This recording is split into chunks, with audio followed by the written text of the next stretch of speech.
You left the conversation feeling like you agreed to something you did not agree to. You walked away thinking you made a free choice. But something in your chest knew you did not and you could not name it. That feeling is not paranoia. That feeling is a signal, and you have been ignoring it your entire life. I want to talk about 7 invisible tricks people use to control you, because you have experienced every single one and no one ever told you what was happening. Stay with me here. Trick 1. Love bombing, then withdrawal. They came in fast. They told you everything you ever wanted to hear. They made you feel chosen, like you were finally seen. They mirrored your values. They finished your sentences. Then they pulled back, not all the way. Just enough to make you lean in. Just enough to make you work for what used to come freely. And you leaned hard because the contrast between the warmth and the silence felt like a problem you needed to solve. That is not love. That is a variable reward schedule. B.F. Skinner discovered this in 1953. He found that the most addictive pattern is not constant reward. It is unpredictable reward. A slot machine does not always pay. It pays just enough to keep you pulling the lever. The person doing this to you does not know B.F. Skinner. They do not need to. They learned it from watching what kept you close and what made you chase. Trick 2. Future faking. They described a future so vivid you could see it. They said we should go there. They said one day we will. They said when we move in together. They painted a life that does not exist yet, and they let you live in it. You tolerated things you would never tolerate if that future was not dangling in front of you. That is not hope. That is a compliance technique. Future faking. Research by Dr. Ramani Durvasula found that future faking is one of the 3 most common control strategies in manipulative relationships. It does not control what you do. It controls what you believe is coming. And when you believe something is coming, you will endure almost anything to get there. Now here is what nobody tells you.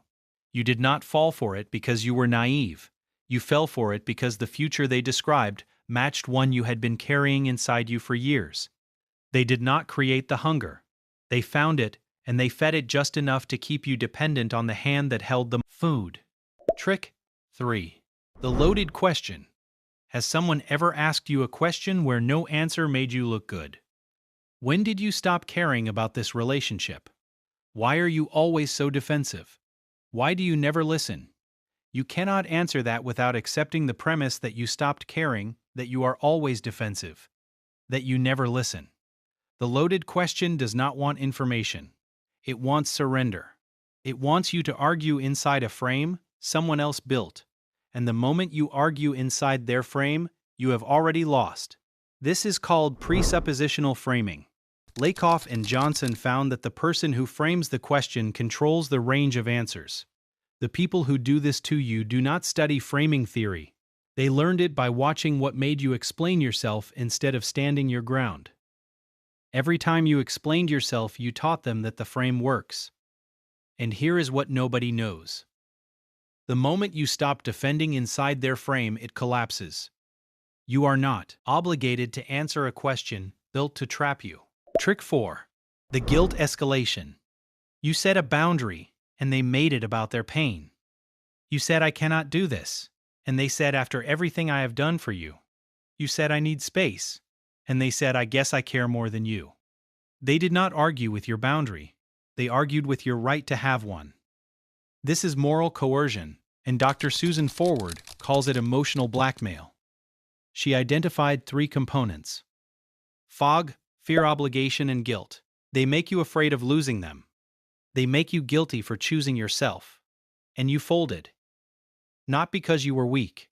You folded because your nervous system learned early that choosing yourself came with a cost, and the cost was someone leaving. But here is the reframe. A person who punishes your boundary does not respect your presence. They respect your compliance. Those are not the same thing.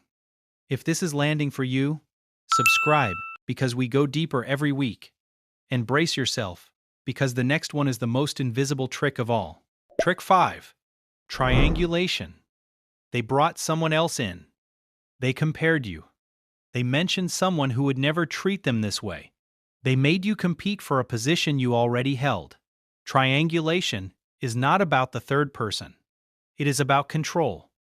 Dr. Murray Bowen, who developed family systems theory, found that triangulation is the primary way anxious systems maintain control, because whoever controls the third point controls the entire shape.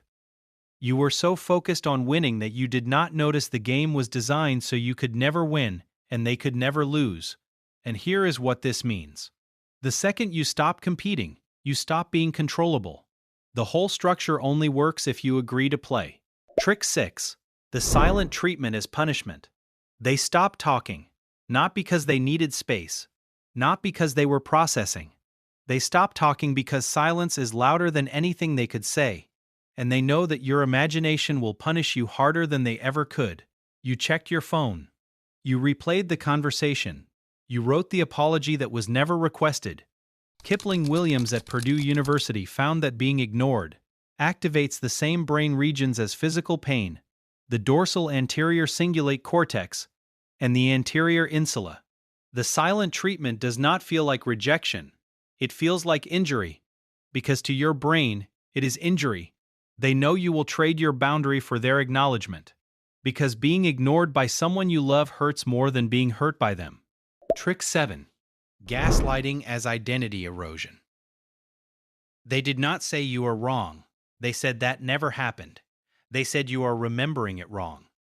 They said you are too sensitive, and slowly you stopped trusting your own memory. You started writing things down so you would have proof of what you already knew. Dr. Robin Stern at the Yale Center for Emotional Intelligence found that gaslighting does not require a single lie. It requires a sustained pattern of denying your perception until you doubt your own senses, and once you doubt your senses, you will outsource your reality to the person who broke it. That is not confusion. That is a systematic dismantling of who you are. The most dangerous part is that it works quietly. You do not notice until you are asking someone else for permission to trust your own memory. And here is the mirror. Every single one of these tricks works on you, not because you are gullible. They work because you were trained to prioritize someone else's comfort over your own perception. Robert Cialdini studied the mechanics of influence and found that the people most susceptible to manipulation are not the least intelligent. They are the most empathic. The ones who assume good intent because that is what they would do. You fell for these tricks because something is right with you and someone exploited it. The tricks do not stop, but the blindness does. The moment you name it, the frame breaks. Which one of these 7 have you experienced without knowing it had a name? Put it in the comments, because your brain needs to hear itself say, "I see what happened to me, and it was not my fault." Naming it is the first door.